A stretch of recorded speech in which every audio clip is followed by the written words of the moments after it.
Hello there. Faluzio here. Bringing you a guide for your wizard in Diablo 3.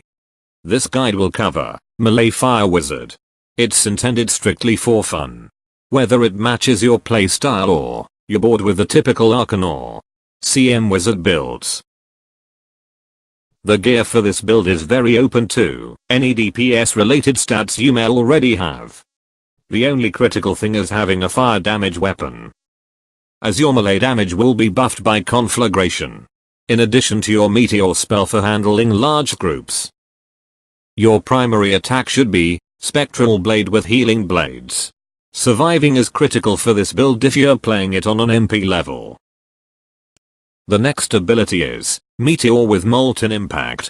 This is a very hard-hitting ability, clearing most groups with your passive skills. Now that we've discussed your offensive abilities, we move on to your defensive. Frost Nova with Cold Snap. The more frequently you can stun your enemies, the more you have control in the battle.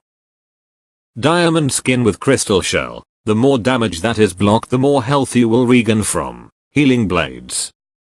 Mirror Image with Extension of Will. This will allow you to almost always have illusions up, taking almost no damage. Magic Weapon with Blood Magic. The damage increase and lifesteal is always good, but this spell can be switched with anything of preference. It just happens to be mine. Now for your passive abilities. These are key in making this build function and your survivability in harder difficulties. Unstable Anomaly. You can never go wrong with a passive heal that knocks back the enemies and slows them, giving you time to gain the upper hand should the fight turn on you. Arcane Dynamo. With your melee attacks adding the stacks, you can unleash a massive meteor on your stunned enemies.